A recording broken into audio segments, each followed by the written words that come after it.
What is the purpose of CNN? I ask this every now and then. What is the purpose of CNN? They bring back this slob, this left-wing moronic slob from Watergate, Carl Bernstein, because they want you to be thinking about Watergate in the era of Trump. Problem is, it isn't Watergate. It's not the era of Nixon, it's the era of Trump. And they want to take Trump down much as they took down Nixon. Just remember, whataboutism is relevant. What about Kennedy and all the scandals? Never touched him. LBJ and his disgusting scandals? Never touched him. Never. But they target certain politicians. They target certain presidents. And they tend to be Republicans. One of our greatest presidents ever, Ronald Reagan, they tried to take him out during the Iran-Contra matter. They wanted to impeach him. They wanted him to be indicted. They thought they could. But they couldn't because he didn't do anything wrong. They're doing exactly the same thing, trying to do exactly the same thing with President Trump. Now, the lawyers for the President of the United States are preparing a counter report. I read this in the Daily Beast about an hour ago. Giuliani, Sekulow, and so forth, a report to deal with Mueller. The first half of the report is to question his legitimacy, which, of course, is relevant.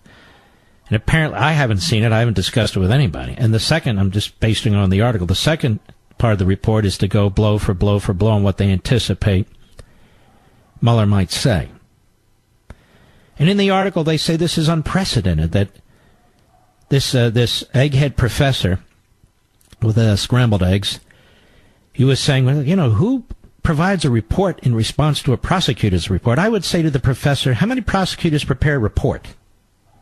Prosecutors don't prepare reports. They either indict people or they don't. And that is the problem with prosecutors preparing reports. Because then it's used by diabolical people, among others, for the purpose of, in this case, trying to impeach a president of the United States. So there's serious questions about Mr. Mueller's appointment, and there's serious questions, not only the way he was appointed, but constitutional questions. And they ought to be raised. And there's serious questions about what Mr. Mueller's doing in terms of his criminal investigation. But again, we were talking about the media, right, and why some people get more attention in their passing than other people. Is it always because they're greater or better, or are there other reasons? The reason why Mr. Mueller is being held on a pedestal is because they want him to take out the President of the United States. So they protect him. The Praetorian Guard media protect him. They know he hired a bunch of partisan Democrats on his staff, which is really quite outrageous, and he thumbed his nose at the American people. They have no problem with that. They know his number two guy is unethical, and it's been demonstrated to be unethical, Weissman. They have no problem with that. It's okay. They know he has clearly turned a blind eye to all the criminality that took place at the FBI, at the Justice Department, and our intelligence agencies, and with the Hillary Clinton and DNC, and all of. But he turns a blind eye to it. They know all this. But it doesn't matter. So they're going to hold him up. They're going to hold him up, hold him in high esteem, continue to build him up, build him up, build him up, while they tear down Trump, tear down Trump, tear down Trump. Because they get to decide who the angels are in their minds and who the devils are. Right? So, Mueller's an angel, Trump's a devil.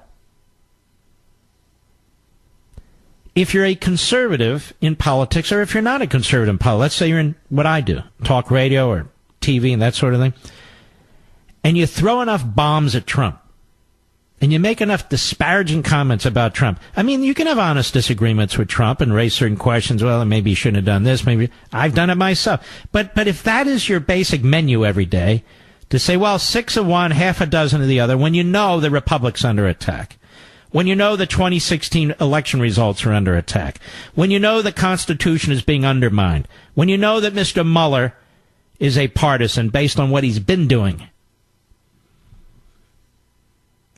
then you've really joined forces with those who are not calling it straight,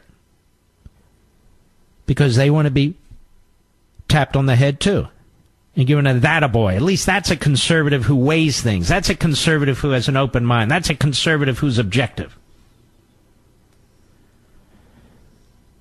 And I'm not buying that for 1 second. I've told you these stories before.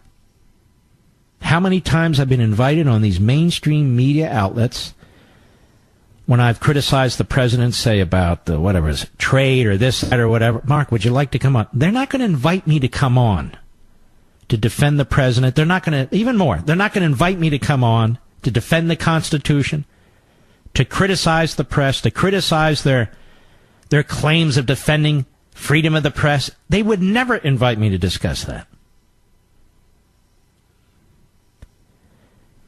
Take a look at a couple of these people on MSNBC briefly. A guy by the name of Steve Schmidt. This guy was a top campaign worker for John McCain in 2008 for his presidential run. He has been a Republican operative for decades. That's how he's made his money. He is on MSNBC constantly making the most hateful, poisonous comments about Trump. One of the new hosts on MSNBC is somebody by the name of Nicole Wallace.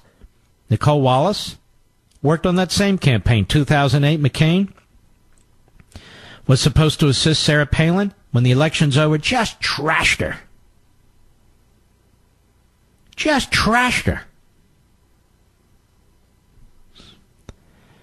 And these people now, they're embraced in these various social circles in Manhattan and Washington, D.C. and L.A. You know, they're not dirty. They're not deplorable. These are really the good kind of Republicans. As a matter of fact, I think Schmidt or maybe the other one, Wallace, or maybe both of them say, I'm not a Republican anymore. You can see the same thing with Scarborough. It's one thing not to be a Republican anymore based on principles, but these aren't based on principles. What principles? The Republican Party is supposed to represent, frankly, our founding principles. That's why it is in existence. And when it moves off that, people leave the Republican Party to criticize it. Fine. But if you're really a leftist or a Democrat or both, and you criticize the Republican Party, that's opportunism. These are opportunists.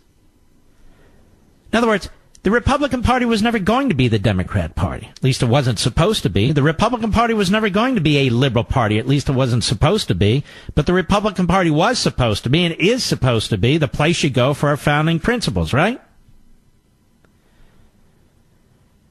And so the Mueller is held up as this angelic figure, and everybody who works for him, not scrutinized, not questioned, nothing of the sort.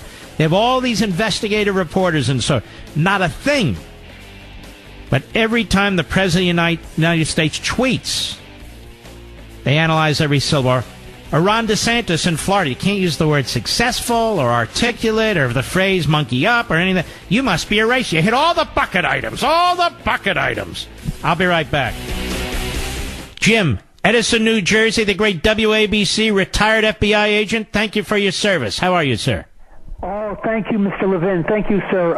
Sir, I just wanted to say that I believe Jeff Sessions is a little out of his league. I think Mr. Trump, President Trump, appointed him out of friendship and what he did for him. And you know, I understand that, but I don't know why he came up with this Christopher Wray when he could have had an opportunity to appoint a guy by the name of Jim Kallstrom. Jim Kallstrom was he's terrific. My boss in the FBI in New York, and I never actually met Jim Kallstrom, but he was the top FBI agent in New York, and he was, I mean, if he would have got... Well, listen, I'm quite familiar with him, as is my audience, and I have met him, and he is a superstar. And he would have been a great director of the FBI, no question about it. for 10 years as an agent, and I actually never met the man, but I didn't have to. I mean, he was our boss, and he was terrific.